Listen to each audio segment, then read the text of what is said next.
Spray ആര് പ്രയോഗിച്ചു? Pepper spray police പ്രയോഗിക്കുകയാണോ? അത് മര്യാദകേടാണ്. അങ്ങനെ അത് മര്യാദകേടാണ്. ഞാൻ പറയുന്നത് ഈ ദിവസം അത്രയും 50 മണി ആളുകൾക്ക് നേരെ പെപ്പർ സ്പ്രേ പ്രയോഗിച്ചിരിക്കുന്നു പോലീസ്. ലാത്തി വീശത് പോരാഞ്ഞ് ലാത്തി വീശപ്പോൾ ജനം അവിടുന്ന് ഓടി മാറിയതാണ്. നെന്മാറ ബസ് സ്റ്റാൻഡിലേക്ക് ഓടിച്ചിട്ട് അടിക്കുകയാണ് പോലീസ്.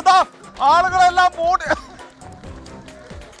ഹാഷ്മി ആ ദൃശ്യങ്ങളിൽ കാണാം. വലിയ രീതിയിൽ ആളുകളെ പിരിച്ചുവിടുന്നതിന് വേണ്ടി ആളുകളെ വലിയ രീതിയിൽ മർദ്ദിക്കുന്നു. അല്ല, ഞാൻ ചോദിക്കുന്നത് സൂരജ്, ഹാഷ്മി വലിയ പ്രതിഷേധത്തിലേക്ക്, അതായത് ഇവർ ഹാഷ്മി പറയൂ. അല്ല പെപ്പർ സ്പ്രേ ഉപയോഗിച്ചുള്ള പ്രയോഗത്തിന്റെ അത്രയും കടന്ന പ്രയോഗത്തിന്റെ ആവശ്യം എന്തായിരുന്നു സൂരജ്? അവിടെ ശരിയാണ്, നാട്ടുകാർ പ്രതിഷേധിച്ചു. ശരിയാണ്, നാട്ടുകാർ ആ ഗേറ്റ് തള്ളി അതിനുശേഷം ലാത്തി ചാർജ് ഉണ്ടായി, നാട്ടുകാർ ഓടിപ്പോയി. പിന്നീട് പെപ്പർ അടിക്കേണ്ട കാര്യം എന്താണ്? ഹാഷ്മി, ഈ നാട്ടുകാർക്കെതിരെ, അതായത് ഈ നെന്മാറ പോലീസാണ് ഈ പെപ്പർ സ്പ്രേ അടിച്ചതെന്നുള്ളതാണ്.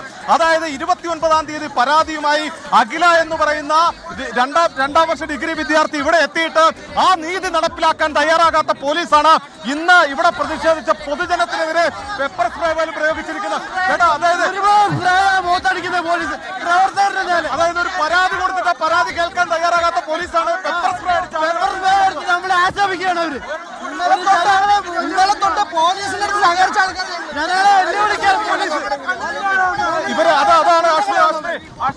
ഈ മണിക്കൂറുകൾ അത്രയും ഈ നാട്ടുകാർ പോലീസിനൊപ്പം തിരയാൻ കൂടിയവരാ സൂരജ്.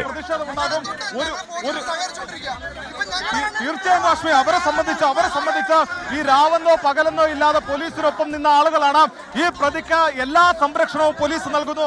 അത് നിയമത്തിന്റെ ഭാഗമായിരിക്കാം, നിയമത്തിന്റെ ഭാഗത്ത് നിന്ന് പോലീസ് നൽകുന്നതായിരിക്കാം. പക്ഷേ ഇതേ പോലീസ് സ്റ്റേഷനിലേക്ക് ഇതേ നീതി തേടിയാണ് അഖില എന്ന് പറയുന്ന 19-കാരി ഇവിടെ എത്തുന്നത്. 29-ാം തീയതി തന്റെ അച്ഛന്റെ ജീവന ഭീഷണിയാണെന്ന് പറഞ്ഞൊരു പരാതി കൊടുക്കുന്നു. അന്ന് അനങ്ങാതിരുന്ന നെന്മാറ പോലീസ് ഇന്ന് ഈ നാട്ടുകാർക്ക് നേരെ, അവരുടെ മുഖത്തിന് നേരെ പെപ്പർ സ്പ്രേ പ്രയോഗിക്കുന്നത് വലിയ പ്രതിഷേധമാണ് ഈ നാട്ടുകാരുടെ ഭാഗത്ത് നിന്ന് ഉയർത്തുന്നത്.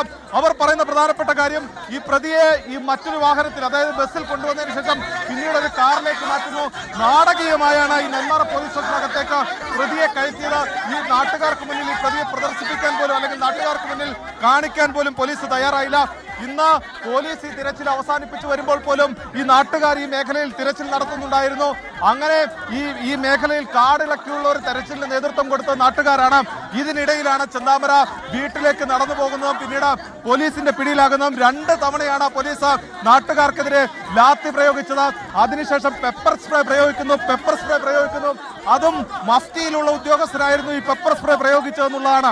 അതായത് ആദ്യഘട്ടത്തിൽ ഈ ഒരു പരാതി ഉണ്ടായ സമയത്ത് പോലും ആ പരാതിയിൽ ആക്ട് ചെയ്യാത്ത ഒരു പോലീസ് ഇവിടെ നാട്ടുകാരുടെ പ്രതിഷേധമുണ്ടാകുമ്പോൾ ആ നാട്ടുകാരെ തല്ലിച്ചതക്കുന്നു എന്നത് മാത്രമല്ല, അവർക്ക് നേരെ പെപ്പർ സ്പ്രേ പ്രയോഗിക്കുക പോലും ചെയ്യുന്നു.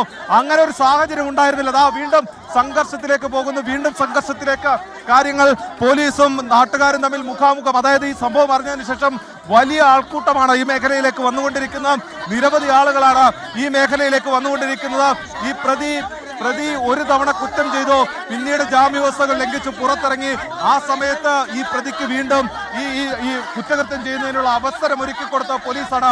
ആ പോലീസിന്റെ വീഴ്ച മറക്കാനാണ് ഇപ്പോൾ ഈ നാട്ടുകാർക്ക് നേരെ ഇത്തരത്തിലൊരു അതിക്രമം നടത്തിയതെന്നുള്ളതാണ് ഈ നാട്ടുകാർ ചൂണ്ടിക്കാണിക്കുന്നത്. ഇപ്പോൾ നമുക്ക് ദൃശ്യങ്ങളിൽ കാണാം, മുന്നിൽ നിന്ന് ഡിവൈഎഫ്ഐ പ്രവർത്തകരാണ്, ഇവിടുത്തെ ഡിവൈഎഫ്ഐയുടെ പ്രവർത്തകരാണ് ഈ ജനക്കൂട്ടത്തെ നിയന്ത്രിക്കാൻ ശ്രമിക്കുന്ന ഡിവൈഎഫ്ഐ പ്രവർത്തകരാണ്. കാരണം അവർക്കത് ചെയ്തേ കഴിയുകയുള്ളൂ. കാരണം അവരുടെ പാർട്ടി, നമ്മൾ ഈ ജനം പോലീസ് സ്റ്റേഷനിലേക്ക് എത്തുന്നതിനെയോ അല്ലെങ്കിൽ അവർ ഈ ഗേറ്റ് ഇളക്കിയതിനെയോ ഒന്നും ന്യായീകരിക്കാൻ കഴിയില്ല. പക്ഷേ ഇവിടെ പ്രശ്നം എന്താണ്? ഇവിടെ പ്രശ്നം ഈ കഴിഞ്ഞ 50 മണിക്കൂർ പോലീസിനൊപ്പമോ പോലീസിനേക്കാൾ കൂടുതൽ ആത്മാർത്ഥമായി കമ്പും കോലും കുറുവടിയുമായി ഈ പ്രതിയെ തിരഞ്ഞ് നടന്ന നാട്ടുകാരാണ്. അവരുടെ വികാരം സ്വാഭാവികമാണ്. അവരെ കാര്യം പറഞ്ഞ് മനസ്സിലാക്കാൻ ആരെങ്കിലും ഉണ്ടാവണ്ടേ? ഉടനെ പെപ്പർ അടിച്ചാൽ ഈ മോബ് പിന്നെയും വയലന്റ് ആവല്ലോ.